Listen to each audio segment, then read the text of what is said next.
ठीक है। Chapter number 2 में मेरी बात सुनो।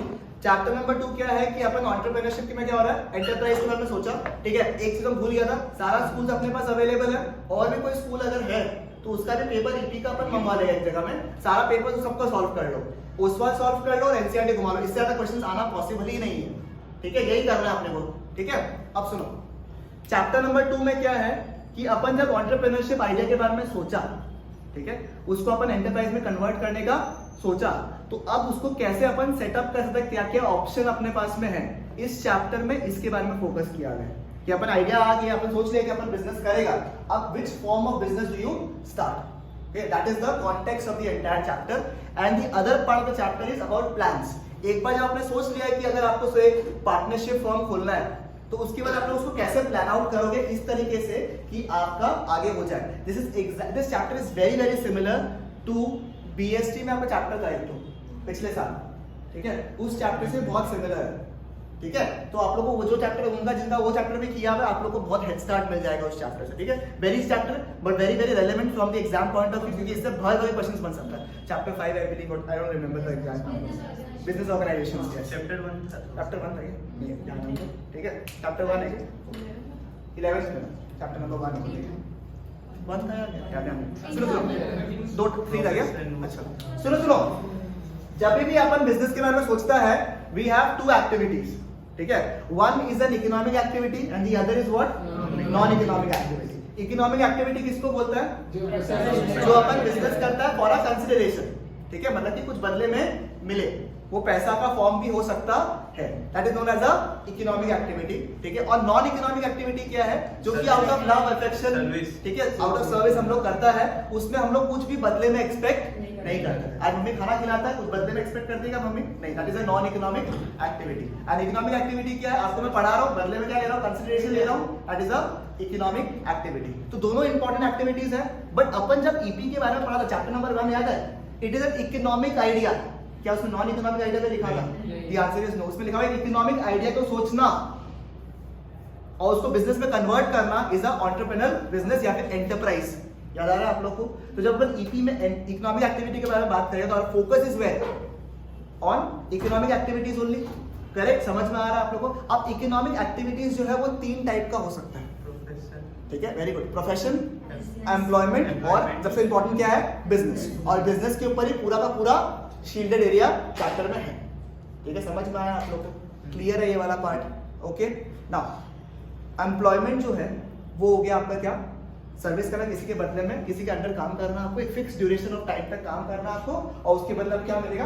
रेम्यूनरेशन मिलेगा। ठीक है, प्रोफेशन और एम्प्लॉयमेंट में थोड़ा फर्क होता है। सुनने में थोड़ा सिमिलर सा लगेगा, प्रोफेशन भी वही है, एम्प्लॉयमेंट भी यही है। प्रोफेशन में भी आपको काम तो करना ही पड़ता है कुछ समय तक, ठीक है, और एम्प्लॉयमेंट में भी आपको क्या करना पड़ता है? काम तो करना ही पड़ता है। बट प्रोफेशन और एम्प्लॉयमेंट में डिफरेंस क्या है? प्रोफेशन आप खुद का भी शुरू कर सकते हैं। नंबर 2 सबसे इंपॉर्टेंट चीज, प्रोफेशन में आपको एक स्पेसिफाइड नॉलेज चाहिए। ठीक है, कुछ एक स्पेसिफिक नॉलेज, कुछ एक चीजों में एक्सपर्टीज चाहिए आपको, तभी आप क्या कर जाओगे? प्रोफेशनल। समझ में आया आपको? You have to have a particular knowledge which is recognised somewhere at least. ठीक है, तो उससे क्या बोलोगे आप? उसको प्रोफेशनल बोलोगे। और एम्प्लॉयमेंट में क्या है? किसी के अंडर में काम करना, किसी के अंडर काम करना, एक फिक्स ड्यूरेशन पे काम करना, बदले में क्या लेना? रेम्यूनरेशन लेना। और बिजनेस क्या है? Buying and selling of goods basically in an organised manner. ठीक है, it is known as business. अब बिजनेस वो है, ठीक है, अब एग्जांपल सोचो, क्या हम ये बॉटल लिया, बॉटल को बेच दिया, ठीक है, 10 रुपए का प्रॉफिट भी मिल गया। जनरली बिजनेस करता क्यों अपन?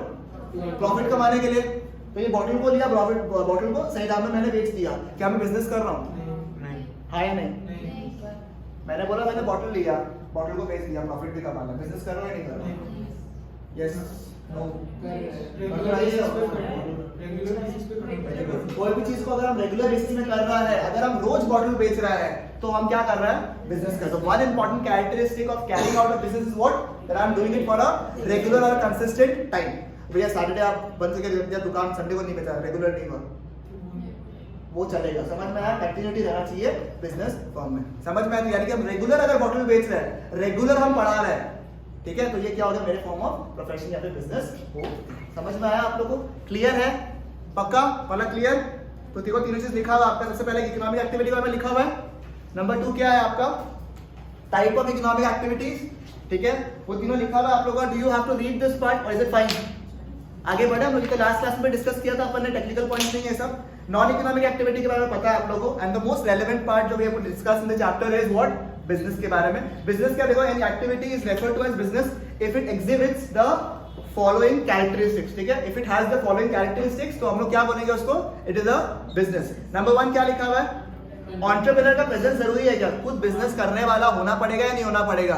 The answer is yes. तो सबसे पहला चीज क्या है? इनिशिएटिव लेने के लिए, एंटरप्राइज को चलाने के लिए किसको होना जरूरी है? एंटरप्रेन्योर को होना जरूरी है। Number 2, it is an economic activity. Obviously जितना भी चीजें हम लोग डिस्कस करने वाले हैं, ठीक है, वो इकोनॉमिक एक्टिविटी है ना। कहां जा रहा है? तो वापस आएगा ना अभी यहाँ पे नहीं, वहां पे, ठीक। नंबर 3 क्या लिखा हुआ है? प्रोडक्शन एंड एक मिनट हमारा, ठीक है।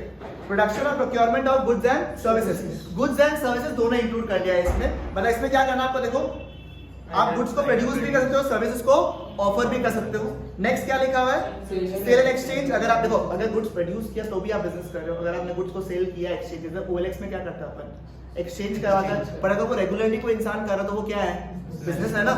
नेक्स्ट, रेगुलरिटी तो मैंने बताया था, इसको स्टार मार्क कर देना जिसके पास प्रिंट आउट है, ठीक है, स्टार मार्क कर लेना, क्योंकि ये इंपॉर्टेंट कैरेक्टरिस्टिक है, ये आपके एमसीक्यू के लिए भी इंपॉर्टेंट क्वेश्चन है, ठीक है। रेगुलरिटी, ठीक है, रेगुलरिटी समझ में आ गया ना आप लोगों को मतलब, ठीक है। उसके बाद क्या लिखा हुआ आपका? यूटिलिटी क्रिएशन, ठीक है। यूटिलिटी क्रिएशन के यूटिलिटी का मतलब क्या था? सैटिस्फैक्शन। अगर आप बिजनेस कर रहे हो आखिरकार, ठीक है, अगर आप बिजनेस कर रहे हो तो आप यानी कि कुछ ना कुछ सामान बना रहे हो या बेच रहे हो किसी के लिए, और जो किसी है उसको वो सामान पसंद तो होना चाहिए, जरूरत होना चाहिए, उस जगह में जरूरत होना चाहिए उस सामान का, तभी तो वो इंसान सामान लेगा। That means for some other person जिसके लिए आप गुड्स बना रहे हो, उसके लिए यूटिलिटी यानी कि सैटिस्फैक्शन क्रिएट होना जरूरी है या नहीं है? आपको भूख लग रहा है, आपको सामान वहीं पे खाना है, तो यूटिलिटी क्रिएट हो रहा है, और आप वहां पे रेस्टोरेंट खोल के रखे हो, तो आप किसके लिए क्रिएट कर रहे हो? उनके लिए जिसको खाने का मन है।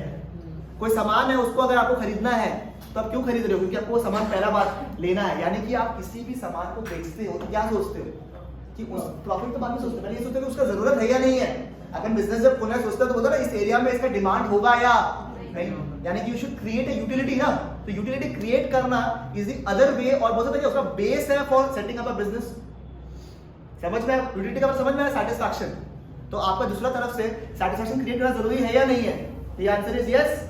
समझ में आया आप लोगों को? क्लियर एकदम ये वाला पार्ट, कंफ्यूजन नहीं है ना, ठीक है। लास्ट, ठीक है, that's a by product, profit earning. फिर नेक्स्ट क्या है? अनसर्टेनिटी। देखो क्या होता है, एक वर्ड है आर्बिट्राज बोल के, ठीक है, एक वर्ड है arbitrage, you don't have to know this word, ठीक है। एक आर्बिट्राज बोल के वर्ड है, ठीक है। आर्बिट्राज का मतलब होता है ऐसा कोई ट्रांजैक्शन करना जिसमें आप हमेशा प्रॉफिट कमा रहे हो, ठीक है, आप हमेशा बिजनेस कमा रहे हो, क्योंकि वो स्ट्रैटेजी इस तरीके से यूज होता है कि आप प्रॉफिट कमाओगे ही कमाओगे। कभी आपको बताएगा, अभी ये एग्जाम के लिए अभी रेलेवेंट नहीं है इसलिए अब बताएगा। और आर्बिट्राज जो होता है हमेशा, जैसे फाइनेंस वर्ल्ड में arbitrage is a very famous word, ठीक है। और कोशिश होता है, सबका ड्रीम होता है कि आर्बिट्राज क्रिएट करें, because that's a sure shot profit, but वो इसमें एप्लीकेबल नहीं होगा, because there should be uncertainty when you talk about business. समझ में आया? एंड लास्ट पॉइंट क्या है? जो हेजिंग सुना था आपने, हेजिंग वर्ड सुनाया था ना आप लोगों को फॉरेन एक्सचेंज में, मैंने बताया था ना आप लोगों को hedging word. Hedging and arbitrage are related. Hedging is to reduce the losses, arbitrage क्या है? To get a sure shot profit, ठीक है। इसे एग्जांपल में टाइम बचे तो बता देगा लास्ट, ठीक है। नेक्स्ट, लास्ट में क्या? एलिमेंट ऑफ रिस्क, ठीक है, तो है रिस्क कैलकुलेशन, ठीक है। बिजनेस में रिस्क तो होगा ही होगा, चलेगा, ठीक है। इसमें फॉर्म्स में देखो ना क्या क्या लिखा है, ये सब पढ़ाना है क्या आपको? बताना। Private sector, public sector, joint sector. Private मतलब प्राइवेट इंडिविजुअल चला रहा है, प्रॉफिट वो लोग कमा रहा है, ठीक है। जॉइंट में क्या है? देखो 3 टाइप्स, खाली देख लो ना एक बार। जॉइंट, सॉरी, पब्लिक में 3 टाइप्स देख लो ना। डिपार्टमेंटल अंडरटेकिंग, इसके बारे में बताएगा मैं आराम से। डिपार्टमेंटल अंडरटेकिंग, पब्लिक कॉर्पोरेशन और गवर्नमेंट कंपनी, स्टैट्यूटरी ऑर्गेनाइजेशन। हाँ, बताना है ये, बता देंगे वो आगे बताएगा, बताना, ठीक है, बताएगा सारा डिटेल में। डिपार्टमेंटल अंडरटेकिंग, पब्लिक कॉर्पोरेशन और गवर्नमेंट कंपनी। गवर्नमेंट कंपनी सुना होगा आपने, जिसमें 51% से ज्यादा स्टेट गवर्नमेंट और यहाँ पे सेंट्रल गवर्नमेंट दोनों मिला के होल्डिंग रख के रखा है, शेयर्स खरीद के रखा है। IRCTC बोल सकता है, कोल इंडिया बोल सकता था, ठीक है। अब नहीं, अब डिसइन्वेस्टमेंट हो गया।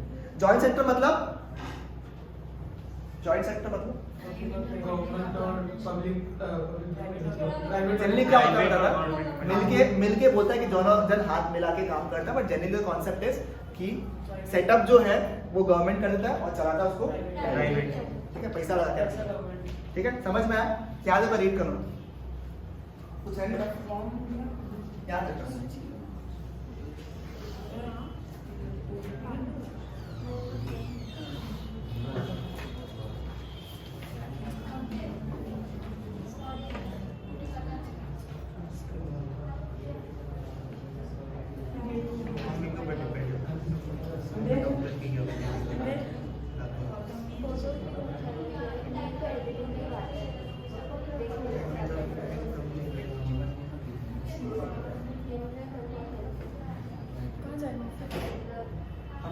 मम्मी जब निकलेगा तब निकलेगा मम्मी दीदी को डॉक्टर के लेके गया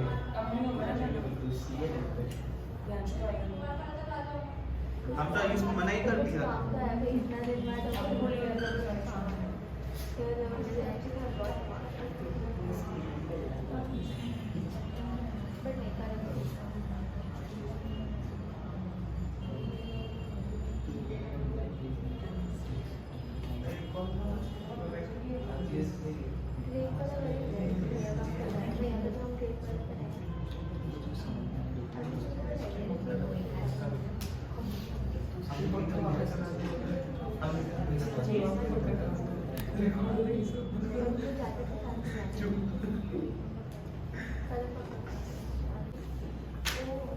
आइए फर्स्ट फॉर्म में आइए सोल प्रोप्राइटरशिप ठीक है इसमें आपको पता ही है ठीक है क्या कितना लोग होता है इसमें अगर आपको कभी भी बिजनेस शुरू करना जनरली यही फॉर्म से शुरू हो जनरली अगर आपके पास में दिमाग में आइडिया है छोटा फंड है छोटा बिजनेस शुरू करने का मन है तो सबसे पहला कौन सा होता है आपका सोल प्रोप्राइटरशिप बिजनेस होता है आपका देखो इसमें लिखा हुआ it is the oldest simplest and the most common used form of business organization which is owned finance controlled and managed by one person which is known as the sole proprietorship sole मतलब क्या होता है individual या फिर one ठीक है next देखो characteristics क्या लिखा हुआ नंबर 1 इंडिविजुअल ओनरशिप ठीक है एक्सप्लेन करना नंबर 2 क्या लिखा हुआ है individual management and control number 3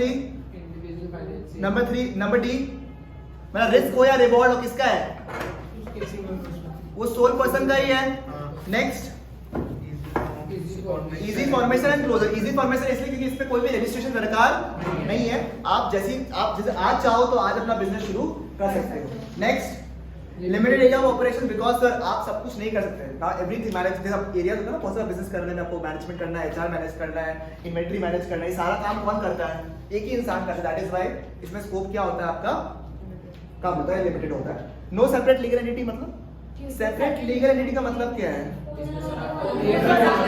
accounts में तो पढ़ा था अकाउंट्स में क्या पढ़ा था आप लोगों ने कि बिजनेस और ओनर क्या होता है अलग-अलग इसमें लोग जब भी बुक्स बनाता है हम लोग किसके पॉइंट ऑफ व्यू से बनाता है बिजनेस के लिए इसलिए लोग कैपिटल इंट्रोड्यूस करता है बिकॉज़ वो कौन सा पैसा है जो ओनर ने बिजनेस में लगाया ठीक है और इसलिए लायबिलिटी साइड दिखाता है बिकॉज़ फॉर द बिजनेस वो क्या है एक लायबिलिटी है करेक्ट ठीक है ना सही बात है ना ये तो अकाउंट्स के पॉइंट ऑफ व्यू से हो गया but in the eyes of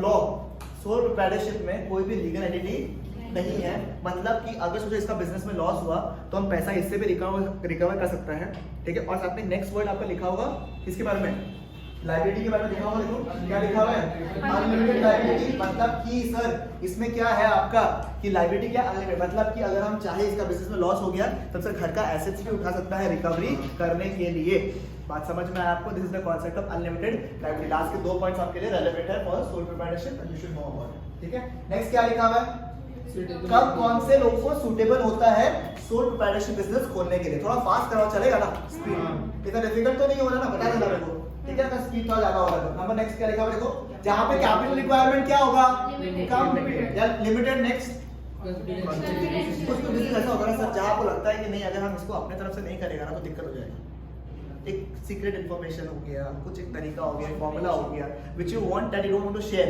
because किसी ने किसी को बता दिया तो उसको आइडिया हो जाए कि हम किस तरीके से बिजनेस कर रहे हैं तो वो अगर इंपॉर्टेंट है तो आपको कौन सा बोलना चाहिए ठीक है इसको टिक करना क्योंकि क्या है जो पॉइंट्स कॉमन है वो तो वैसे भी आएगा अनलिमिटेड लायबिलिटी किसके किसमें होता है पार्टनरशिप फॉर्म में होता है और सोल प्रोप्राइटरशिप में होता है आपको बताइए ना जिसने पढ़ा भी है हल्का या जिसने नहीं भी पढ़ा आपको तो आइडिया है ठीक है बट ये वाला पॉइंट किसमें दिया हुआ है इसमें दिया हुआ है तो इसको टिक करना जब भी हम प्रिंट करें इसको टिक करके ये दिमाग में रहना चाहिए एमसीक्यूज के लिए ठीक है नेक्स्ट क्या लिखा हुआ है ठीक है मार्केट जनरली क्या होगा आपको लोकल होगा तभी समझ में ना मार्केट इज लोकल ठीक है ना मनीषा दिक्कत next Gulzar of artistic nature ठीक है जनरली होता है कुछ का पेंटिंग होता है कुछ होता है जनरली वो क्या प्रेफर करता है सोल प्रोप्राइटरशिप है तो उसका तरीका जो है वो थोड़ा कॉन्फिडेंशियल है, तो क्या प्रेफर करेगा, मेरा सोल प्रोप्राइटरशिप बिजनेस अगर है तो वो बेटर रहेगा। नेक्स्ट क्या लिखा हुआ है, ठीक है। नेक्स्ट पॉइंट रहेगा size of the venture is what, Small. जब डिसीजन लेने वाला कौन है, तो जल्दी हमको decision कंफ्यूजन होगा कुछ नहीं। नहीं, क्योंकि हमको अपना डिसीजन लेना है तो वो जल्दी होगा या नहीं होगा, ये answer is yes. Quickest decision making किसमें होगा, ठीक है। और लास्ट में बोलेगा वेंचर इज स्मॉल, ये तो Legal formalities involved. हाँ वो तो नेक्स्ट में सुनो। अब आपको ये चीज पता ही है कि legal formality as such business खोलने के लिए लीगली एस्टैब्लिश होना सोल प्रोप्राइटरशिप को जरूरी नहीं है, but yes if you are carrying out a business, अगर आप किसी पर्सन को रखने वाले हो अपने यहाँ पे तो you have to have certain things intact when you are doing a business, क्योंकि वो बेसिक रिक्वायरमेंट है एक बिजनेस खोलने के लिए। अब वो क्या क्या रिक्वायरमेंट है, देखिए नंबर 1 क्या लिखा है, Business name. एक बिजनेस नेम बहुत जरूरी है, बोर्ड लिखा हुआ है, तो वो बोर्ड नेम में ऐसा कुछ नहीं है कि आपका नाम ये नहीं होना चाहिए। देखो बाकी एक्ट्स जो आप लोग पढ़ोगे ना पार्टनरशिप में, कंपनीज एक्ट जब आप पढ़ते हो तो उसमें स्पेसिफिकली लिखा हुआ है कि आप क्या नाम रखोगे। फॉर एग्जांपल पार्टनरशिप फॉर्म में लिखा हुआ है चीज कि आप कभी एम्परल, रॉयल इस तरह का नाम यूज नहीं करोगे, बिकॉज वो कहीं पे कहीं पॉलिटिकल नेम कुछ इस तरीके से नहीं रखोगे, बिकॉज सिग्निफाई समथिंग एल्स, ठीक है, दैट इज प्रोहिबिटेड, नाम में लिखा हुआ है, उसमें एक्ट में लिखा हुआ है ये बात। नो डाउट ये एक्ट कब का है, partnership act of what 1932, it is been amended may be, but act कहाँ का है 32, मतलब प्री इंडिपेंडेंस एरिया जब किंग विंग एक्चुअली में था, इसलिए एम्परल सब लिखा हुआ उसमें। आजकल तो इतना यूज नहीं होता, बट बता दिया है कि नाम आप इस तरीके का यूज नहीं कर सकते हैं। इसमें भी ऐसा कुछ लिखा हुआ नहीं है, बट आप ऑफेंसिव नाम यूज नहीं करोगे, दैट इज द क्राइटेरियल रिक्वायरमेंट, ठीक है। नेक्स्ट इधर पुराना पॉइंट है, अपने पे सर्विस टैक्स अवेलेबल नहीं है, ठीक है, ना वैट अवेलेबल है, ना सीएसटी अवेलेबल है, इस बेसिक जीएसटी रजिस्ट्रेशन आपको बुक में भी दिया हुआ है, इसलिए मैंने मेंशन करवा दिया है यहाँ पे, ठीक है। इस जीएसटी रिक्वायरमेंट अभी, ठीक है। अगर अभी आएगा कि जीएसटी या ये सब में से कोई तो जीएसटी ही दिख रहा है। ऐसा क्वेश्चन अगर बना तो आपको डिस्कशन हो जाएगा seriously. Next Pan pan card, bank card, जब बैंक कार्ड जब खोलते हो तो पैन कार्ड वगैरह चाहिए होता है, ठीक है, तो वो सब चीज रहता है कभी भी। और आपको पता है बैंक में रुपया में जमा करने के लिए जब करेंट अकाउंट खोलना है तो सबके लिए पैन कार्ड आपको चाहिए होता है, हाँ? ठीक है। और अगर आप देखो, आपको पता है जैसे कि अगर आपने एक पर्टिकुलर अमाउंट कमाया पूरे साल में, उतना का टर्नओवर आपने किया, तो आपको टैक्स रजिस्ट्रेशन लेना पड़ता है in the form of GST वगैरह, करेक्ट। अब अगर जीएसटी आप रजिस्टर करा रहे हो तो may be you will be liable to pay also taxes, तो आपको पे भी करना पड़ेगा, ठीक है। वो तो बिजनेस जैसे बढ़ता रहता है वैसे वैसे आपका टैक्सेस का लायबिलिटी भी बढ़ता रहेगा, ठीक है। ठीक है, this is about sole proprietorship. आपको समझ में आ गया प्रॉपर्टी, कुछ भी टफ लगा यहाँ पे, नहीं। Is it easily smooth going, revise हो रहा है आप लोगों का दिमाग में अच्छे से कि सारा पॉइंट दिमाग में आ रहा है। नेक्स्ट इज पार्टनरशिप, ठीक है। Partnership is guided by the Indian partnership act 1932, अगर नहीं लिखा हुआ दिमाग में सेट कर लो, the Indian partnership act 1932, year के साथ याद रखो 1932, ठीक है। प्रॉपर सेक्शंस दिया हुआ है जहां पे पार्टनरशिप एक्ट के बारे में दिया हुआ है, सब कुछ दिया हुआ है। ये क्या है, सबसे second form of easiest form of organisation है ओपन करने का। सोल प्रोप्राइटरशिप तो पता है, आज बिजनेस करने का मन किया, आज मैंने सेटअप कर लिया।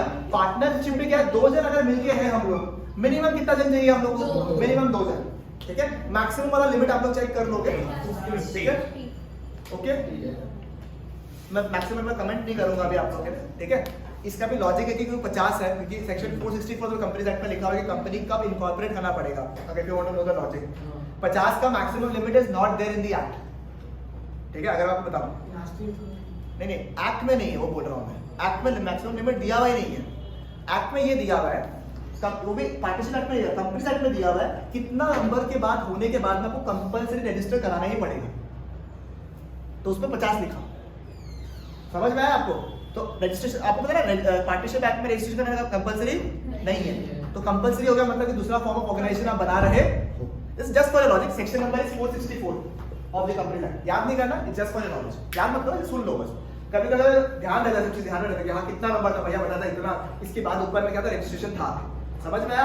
This stories help you to remember the numbers, ठीक है, that is not telling you, ठीक है। But cross verify if it is 20 on your book, then it will be option नहीं है, sorry for you all, but I have to be bounded on that, ठीक है। नहीं, हम लोग complaint जरूर करेंगे कि, और ये वैट सीएसटी के बारे में भी लिखिएगा, क्योंकि ईपी का तो आज तक कभी जिंदगी में कराया नहीं, इसका भी लिख के दे दिया, क्यों इसमें वैट लिखा हुआ है, ठीक है, ओके। नेक्स्ट सुनो, अरे सुनो, पार्टनरशिप एक्ट में क्या गाइड कौन करता है, इंडियन पार्टनरशिप एक्ट 1932, उसमें सेट रूल्स दिया हुआ है कि आप अगर पार्टनरशिप खोल रहे हो तो आपको क्या क्या चीज करना है, ठीक है। अब 2 तरीके का चीज है। नंबर 1, आपको एक्ट तो फॉलो करना ही है, जनरली एक्ट इसलिए बनाया हुआ है क्योंकि पार्टनरशिप एक्ट जो है उसमें रजिस्ट्रेशन करना कंपलसरी नहीं है। तो जो भी राइट्स एंड ऑब्लिगेशंस है ना कि पार्टनर का क्या राइट रहेगा, क्या रहेगा, रेशियो क्या रहेगा, सब कुछ जो है एक्ट में मेंशन किया हुआ है। अलग अलग टाइप का पार्टनर्स होता है, आपको पता होगा, ठीक है। एडमिशन होता है पार्टनरशिप में, रिटायरमेंट होता है, सब कुछ उसमें मेंशन किया हुआ है। लायबिलिटी कितना होगा, किसी पार्टनर का अगर डेथ हो गया उसका लायबिलिटी मैक्सिमम कितना है। अच्छा, अगर किसी पार्टनर का डेथ हो गया, ठीक है, तो अब मुझे बताइए इसका लायबिलिटी कौन बियर करता है? जो पार्टनर्स तो रहेगा, उसके बिहाफ में कौन करेगा उसका लायबिलिटी? लीगल रिप्रेजेंटेटिव बोलता है उसको, जब आप लोग फैमिली मेंबर्स बोले उसको लीगल रिप्रेजेंटेटिव बोलता है, ठीक है। लीगल रिप्रेजेंट जो उसको लीगली रिप्रेजेंट कर रहा है, ठीक है, उसकी लायबिलिटी। फॉर एग्जांपल सोचो क्या हुआ, एक पर्सन है ए, ठीक है, वो उसका डेथ हो गया, उसका बेटा का नाम था बी, ठीक है, इसका लायबिलिटी 1 लाख रुपए का था, ठीक है, ओके। और जब आपको पता है जब ट्रांसफर होता है, जब किसी का डेथ होता है तो प्रॉपर्टी इज ट्रांसफर, ठीक है। इसको मिला 70,000 रुपए का प्रॉपर्टी। प्लॉट समझ में आया तो क्वेश्चन? 1 लाख का लायबिलिटी था इसका जब इसका डेथ हो रहा था, और इसको प्लॉट में कितना मिला इसको? तो आप मुझे बताओ, ये आपको पता है जैसे लायबिलिटी तो अनलिमिटेड होता है पार्टनरशिप फॉर्म में भी, सर एवरीबॉडी। आप मुझे बताइए जो आउटसाइडर्स है, थर्ड पार्टी, वो इससे कितना का क्लेम कर सकता है? 20 से। समझ में आया क्वेश्चन? समझ में आ गया प्रॉपर्टी सबको? पक्का बताओ कितना का क्लेम कर सकता है मैक्सिमम? 1 लाख क्लेम कर सकता है। 30 क्यों क्लेम करेगा? 30 तो होगा ही, डिफरेंस थोड़ा कर रहे हैं हम। 70,000 रुपए इनहेरिट किया, अपने पापा का प्रॉपर्टी कितना का इनहेरिट किया? 70,000 रुपए का, और उस पापा जब डेथ हो रहा था तो 1 लाख का लायबिलिटी उनके पापा के सर पे था, टोटल 1 लाख रुपए। द आंसर इज मैक्सिमम, ठीक है। जितना आप इनहेरिट करते हो that is the maximum liability you hold towards the third party. और अगर नहीं दिया तो कुछ इनहेरिट ही नहीं होगा, तब नहीं होगा तो उसका पैसा अब वो अब लोग भैया निकालता है, वो जोड़ धार के नहीं बोल रहा हम लोगों को, हम लॉफुली बोल रहे हैं, लीगली लॉफुली बता रहे हैं, ठीक है। चलेगा, समझ में आया आप लोगों को? अच्छा सुनो, पार्टनरशिप फॉर्म खोला तो एटलीस्ट कितना पार्टनर्स चाहिए रे? 2, और मैक्सिमम कितना बोला अभी के लिए अपन? 50। समझ में आया क्या बात? ठीक है, क्लियर है बिल्कुल 100%? पार्टनरशिप में लिमिटेड है, ये भी ज्यादा है, मतलब बताएगा तो लोगों का भी एक्ट प्रॉपर्ली, ठीक है। आप सुनो, हाँ बोलो क्या? लिमिटेड लायबिलिटी भी तो होता है ना? नहीं, पार्टनरशिप एक्ट में लायबिलिटी क्या होता है? अनलिमिटेड। मतलब कि अगर एक 4 पार्टनर है, 4 पार्टनर में से एक पार्टनर दिवालिया हो गया, दिवालिया मतलब अरे दिवालिया मरना नहीं है भाई, दिवालिया मतलब इंसॉल्वेंट हो गया। इंसॉल्वेंट मतलब तो भैया दिवालिया समझ में आया तो इंसॉल्वेंट और बोलते हैं। इंसॉल्वेंट मतलब बैंकरप्सी का तीसरा वर्ड, ब्यूटीफुल। मतलब कि आपका liability is more than asset. इसको क्या मतलब? दिवालिया होना, इंसॉल्वेंट होना, बैंकरप्ट होना। समझ में आया? पर्यायवाची वर्ड वाला लोग, ठीक है। ये जब हुआ तब उसके पास पिस्सो अब कौन लायबल है?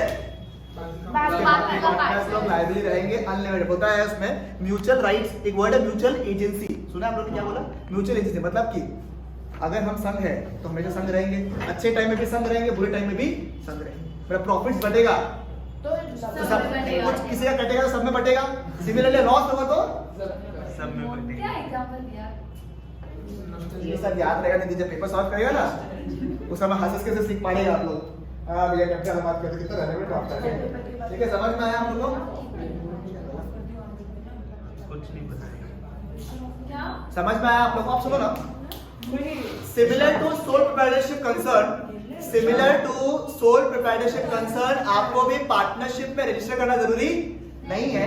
बट देखो, अगर आपने रजिस्टर किया तो आपको कुछ नॉर्मल फायदे ऐसे नहीं होते, बट आपको नुकसान हो सकता है, ठीक है। For people who are interested it is written in section number 69, ठीक है। नहीं याद करना, ठीक है, मजा आता है बताने में इसलिए बता रहा हूं, ठीक है। एक्ट याद, ठीक है। तो अब क्या है कि उसमें लिखा हुआ है जहां पे आप अगर रजिस्ट्रेशन नहीं कराते हो तो आपके पास, अगर आपको कराना है तो करा लो, आपको नहीं कराना है तो मत करो, उससे फर्क नहीं पड़ता। But if you don't register yourself as a partnership concern, ठीक है, मैं पूरा रेडी कराऊंगा आराम से, ठीक है, सुन लो खाली अच्छे से, ठीक है, उसके बाद ड्रॉइंग बात, ठीक है, बहुत गंदा रहता है तट्टी, ठीक है। चलो ये जो भी, ठीक है, अगर ड्राइंग नहीं तो बहुत खराब कर, ठीक है। अब चलो, एक तो आप लोग एग्जांपल, ये 2 जन पार्टनर हैं, क्या होगा पता नहीं, पर ये दोनों पार्टनर हैं, आपस में जय होगी। जय मतलब फैकल्टी वालों ने समझ लिया जैंग हो गया दोनों के बीच Zeng हो गया। जैंग लगी बोल मतलब लड़ाई हो गया लड़ाई हो गया ये बात है ठीक है लड़ाई हो गया अब ये बोलता है हम केस करेगा ये बोलता है ये केस करेगा ये बोलता है हम केस करेगा ये बोलता है हम केस करेगा ठीक है बीच में ध्रुव आके तो दोनों ही नहीं कर पाएगा क्योंकि दोनों का पार्टनरशिप फॉर्म रजिस्टर्ड समझ में आया क्लियर कुछ अब लीगल चलो कॉन्ट्रैक्ट पे तो साइन हुआ ही होगा।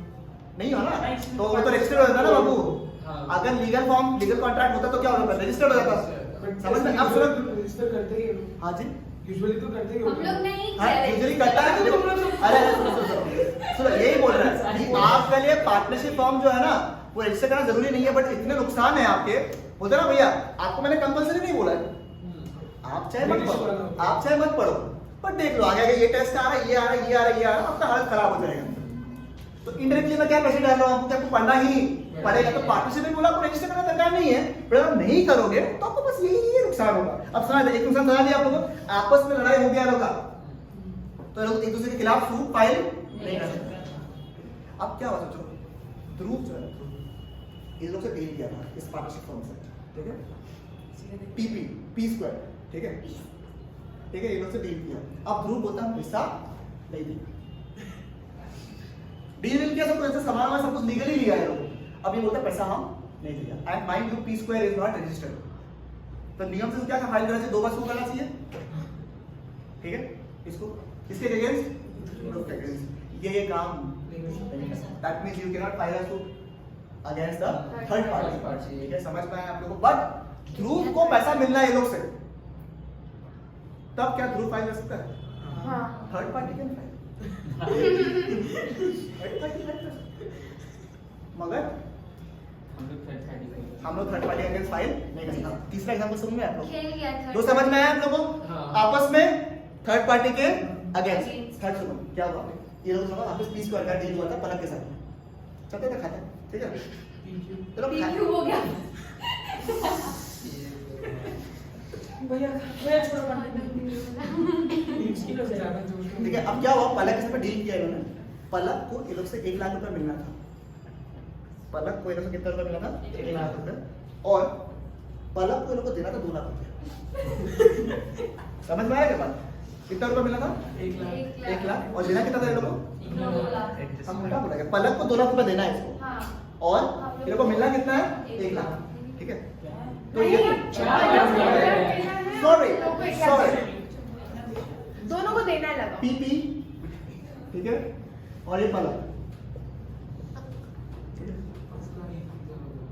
अब सुन क्या हुआ पीपी लोग को देना है 1 लाख रुपया और पलक को देना है 2 लाख तो ये लोग क्या बोलेगा नियम से सुनो ना इनसे उनको 2 लाख रुपए तो मिलना ही था 1 लाख एक काम कर 1 लाख रुपए आप मुझे दे दो तो अपना हिसाब सेटल हो जाएगा तो पलक मतलब पार्टनरशिप एक्ट नहीं पड़ा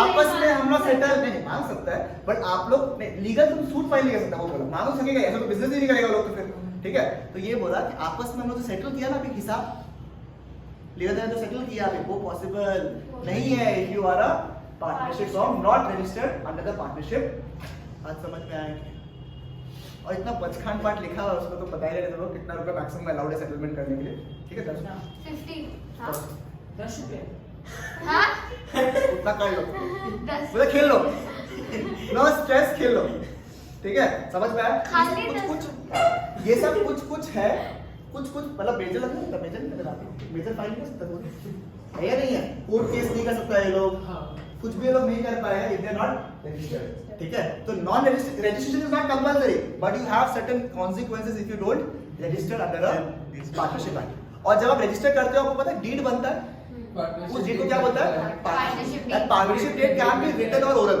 ठीक है उसमें सब कुछ लिखा रहता है कि कितने पार्टनर्स है क्या है पीएसआर कितना है कैपिटल कितना लगाया पार्टनर्स ने कुछ दिक्कत हो तो क्या होगा इसको 40 आगे तो कहाँ जाएगा सब वहाँ पे लिखा हुआ रहेगा ठीक है समझ में आया आप लोगों को रजिस्टर रहता है वो थप्पा मारना पड़ता है तब जाके आपको रजिस्टर्ड हो जाता है is it clear is it fine ठीक है आओ अभी मैं रीड कर लेता हूं ठीक है ओके उसको माइक बॉटल आओ देखो हमारा पढ़ो पार्टनरशिप क्या है एसोसिएशन संबंध है ये 2 और 2 लोगों के बीच में तो 2 और 2 से ज्यादा लोगों के बीच में ठीक है to carry on as co owners of a business and to share its profit and ठीक है to be very honest, this definition is incorrect, ठीक है?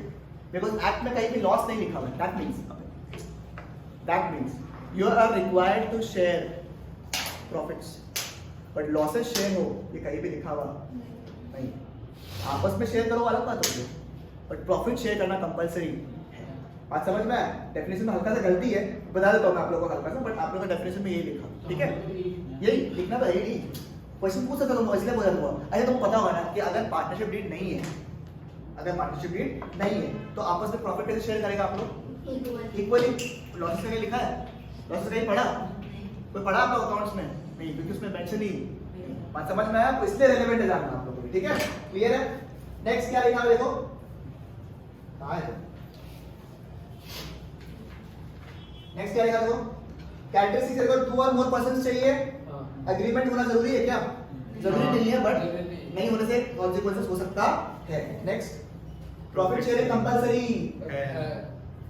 नेक्स्ट, लायबिलिटी क्या है? अनलिमिटेड, ठीक है? नेक्स्ट, इम्प्लाई और सुनो ना, भैया इसमें लिखा हुआ अनलिमिटेड लायबिलिटी, बट एक तरीके से तो लिमिटेड ही होगा. कहाँ लिमिटेड है? तो 70 ही ले सकता है. एक ये तो गाड़ी इनहेरिटेंस है, ये तो इनहेरिटेंस है, ठीक है? नेक्स्ट है इम्प्लाई और सुनो ना, जैसे अब क्या अभिष और पलक का पार्टनर्स है, ठीक है? बिजनेस करने के लिए. तो अब ठीक है, तो क्या हुआ सोचो ना, अब अभिष कोई काम से बाहर गया हुआ था, ठीक है? और पलक बिजनेस संभाल रहा था. तो पलक क्या हर एक चीज के लिए पार्टनर से अप्रूवल है? सुनो, एक कस्टमर आया सामान बेचने के लिए, सामान बेच दे क्या? ऐसे लेगा इसके पास इम्प्लाई अथॉरिटी है कि हाँ ये सामान बेच सकता है. तो that is she has certain imply authorities when she becomes a partner of the. समझ में आया? और ये एक्ट में भी कुछ इम्प्लाई अथॉरिटीज लिखा हुआ है जो कि अगर आप लोग एग्री करो या ना करो वो आपके लॉ में दिया हुआ है कि आप कर सकते. समझ में आया आपको? क्लियर है? पक्का? नेक्स्ट म्यूचुअल एजेंसी, ठीक है?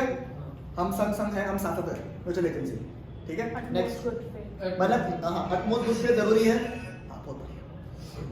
नेक्स्ट क्या लिखा हुआ है? अटमोस्ट गुड फेथ होना चाहिए आपके बीच में, तभी आपका पार्टनरशिप चल पाएगा. फेथ तो होना जरूरी है. नेक्स्ट, रेस्ट्रिक्शन और ट्रांसफर ऑफ शेयर्स. ये अच्छा पॉइंट है, ठीक है? जिस तरीके से मैंने आप लोग एक पॉइंट पहले करवाया था आप लोग को, ठीक है? पहले का बीच वाला जो बताया था एग्जांपल आप लोग को, इम्प्लाई अथॉरिटी वाला पॉइंट वो अच्छा था. और एक ये वाला पॉइंट सुनो, फॉर एग्जांपल सुनो क्या हुआ. पी क्यूब जो है पार्टनरशिप फॉर्म है, पी क्यूब, ठीक है? पीडीपी, ठीक है? ये पार्टनरशिप फॉर्म है. पलक का बोलता ओ मेरे को मन नहीं कर रहा है पार्टनरशिप फॉर्म में रहने के लिए, मन नहीं है मेरा, इच्छा नहीं, बोर हो गया बेचारा, कितना बिजनेस करेंगे, ठीक है? छाप लिया बड़े से.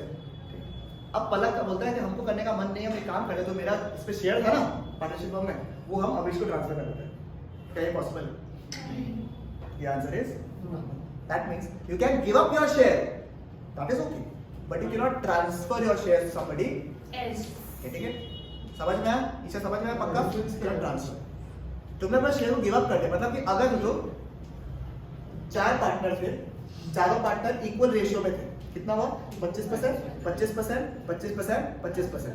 अभिष does not want to carry on his business. ये 25% डालेगा और किसके बीच बढ़ जाएगा? तो 33 हाफ, 33. समझ में आया आप लोग? क्लियर है? अब समझ में आ गया? ये होगा.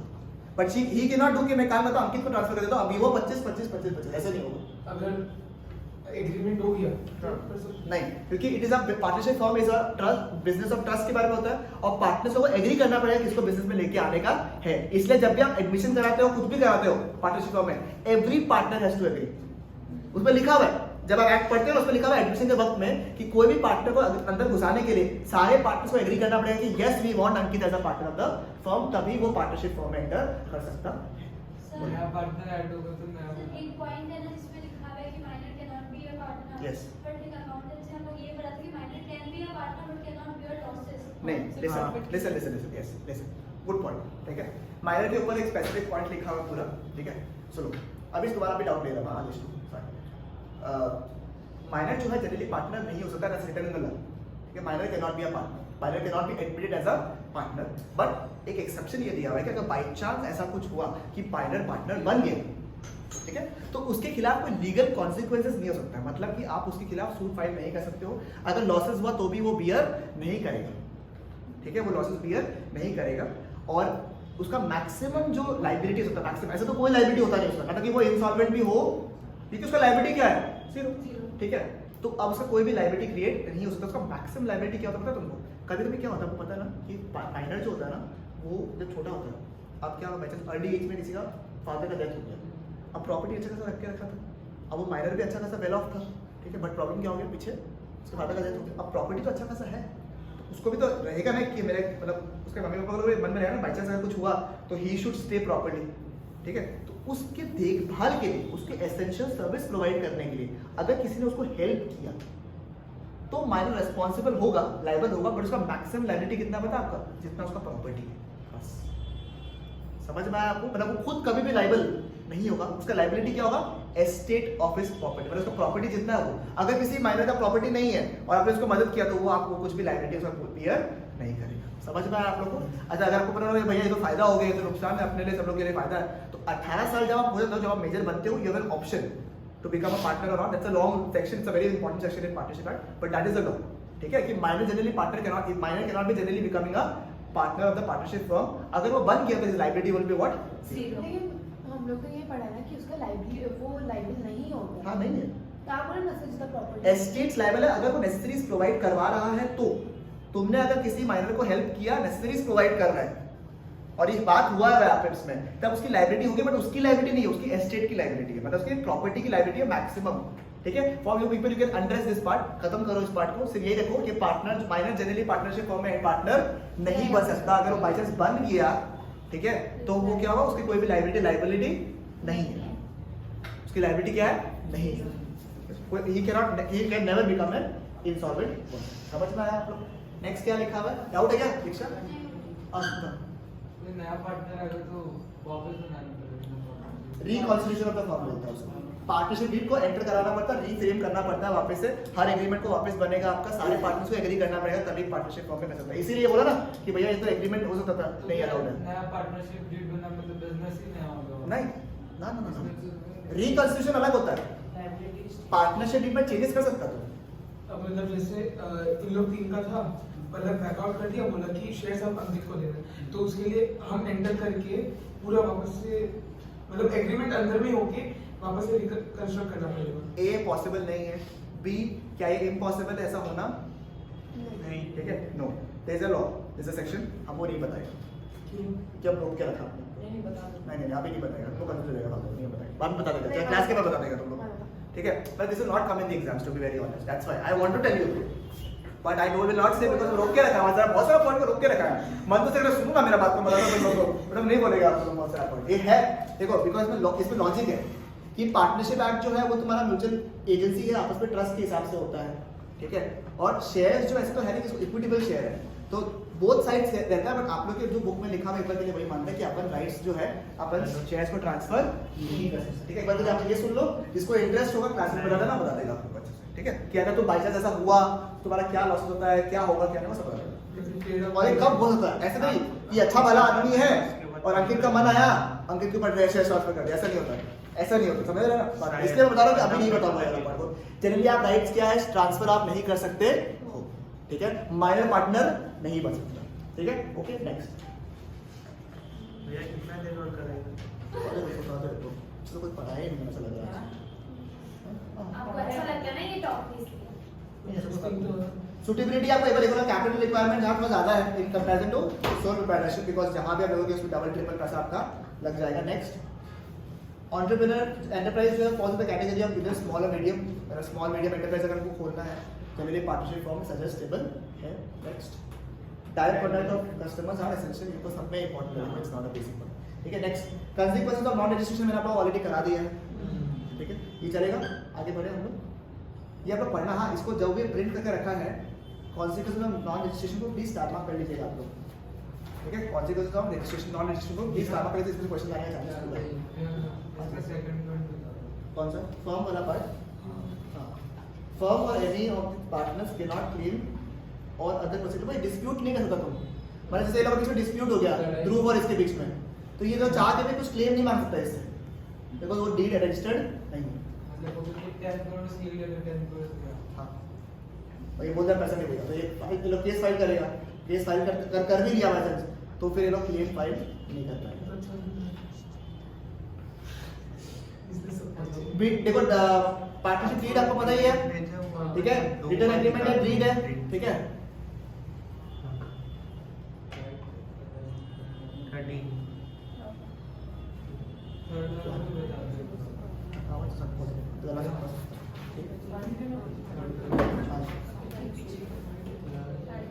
देखो डीड के बारे में लिखा हुआ पार्टनरशिप डीड के बारे में क्या क्या होना चाहिए पार्टनरशिप डीड में। थर्ड वाला मतलब अच्छा उसको पढ़ना। Right arising from a contract can not B enforced. सुनो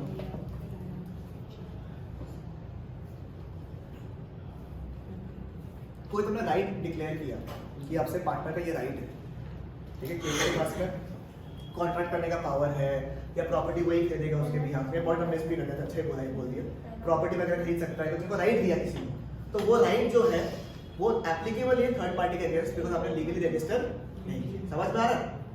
मतलब क्या है, किसी ने राइट क्रिएट किया ना कि इस फर्म में हम ये करेगा, इस पार्टनर में हम ये करेगा, तो वो तभी माना जाएगा बाकी थर्ड पार्टी के टुवर्ड्स भी, अगर आपने उसको रजिस्टर किया है, ठीक है। Next drafting of the partnership deed एक बार आप लोग पढ़ लेना, ठीक है, चलेगा क्या? ये जब रीड करना कैसे ड्राफ्ट करता है, क्या क्या होता है ये, ठीक है, ओके। अब सुनो ना, नेक्स्ट क्या लिखा हुआ है, रजिस्ट्रेशन प्रोसेस, ठीक है। नहीं आपने रजिस्ट्रेशन प्रोसेस खाली ध्यान में रखो क्या क्या चीज चाहिए, प्रोसेस याद नहीं करना आप लोगों को, ठीक है। सबसे पहले एक एप्लीकेशन देते हो आप लोग, ठीक है, रजिस्ट्रार ऑफ फर्म्स बोल के होता है, कंपनी से केस में it is registrar of companies, ठीक है, जैसा रजिस्टर आरओसी और आरओ ये जो है आपका फॉर्म्स वाली चीज दिमाग में ना, it is registrar REGISTRAR of firms, और आपने आरओसी सुना होगा शायद मेरे हिसाब से, ठीक है, it is registrar of companies, ठीक है। आप जब भी अप्लाई करते हो रजिस्ट्रेशन के लिए तो you have to come to them for partnership firms and to them for companies, ठीक है। सारे डॉक्यूमेंट्स को आपको सबमिट करना, क्या क्या सबमिट करना, name of the firm, name of the address of the firm, कहाँ पे आप बिजनेस हो, क्या क्या रिलेट कर रहे हो, date of the partners of joining, ठीक है, सारा name, duration of the firm, सब कुछ आपको देना पड़ेगा, ठीक है। इसको रजिस्टर ऑफ फर्म्स को, रजिस्टर ऑफ फर्म्स कंपनी से कैसे भी सेम प्रोसेस, कंपनी और फर्म में डिफरेंस बहुत डिफरेंस है, बताया था कंपनी में, ठीक है, बहुत डिफरेंस। अब ये जो फर्म्स को आप देखो, आज मुझे ऑनलाइन देखो बहुत सारी चीज, इसकी इसमें अगर आपने जमा किया कोई फॉर्म को तो क्या करता है, वेरीफाई करेगा कि जो आपने डॉक्यूमेंट दिया वो एक्यूरेट है या नहीं। तो नेक्स्ट प्रोसेस क्या होगा, जो आपने जमा किया वो जो है प्रॉपर एप्लीकेशन के हिसाब से है या नहीं है, एफिडेविट जो आपको रिक्वायर्ड होता है वो चीज़ है या नहीं, सर्टिफाइड कॉपी जो चाहिए आपको पार्टनरशिप डीड का, और प्रूफ ऑफ ओनरशिप कि आपका जो बिजनेस जहाँ आप कर रहे हो वो रेंट में है या ओन है, ये आपको बताना है, ठीक है। समझ में आया आप लोग को? वो जब चेक करेगा उसको लगेगा कि सब कुछ डॉक्यूमेंट करेक्ट है तो वो आपको एक रजिस्ट्रेशन नंबर दे देगा, ठीक है, चलेगा। That is the partnership form, इसमें सब कुछ आपका कवर्ड है।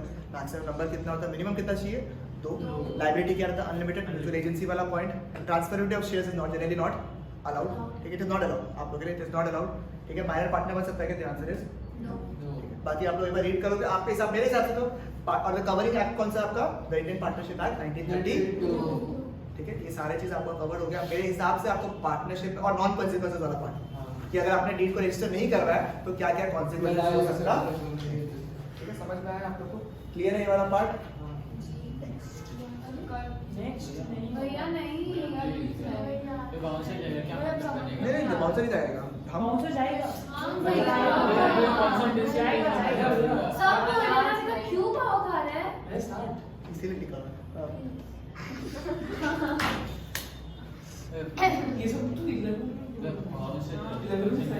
बढ़िया ना, अभी फटाफट खत्म हो जाएगा। ये है पॉजिटिव लड़का, ये अलग से पढ़ेगा भैया अपने पढ़ लेगा तो ये मार्क्स लेके आएगा, ये पढ़ेगा, मार्क्स लाएगा मेरे लिए, पूरा हम लाएगा ना, ठीक है, तुम तो छोड़ दिया लाया 24 आया सारा मॉर्निंग आ रहा 24 बोलते हो तुमको,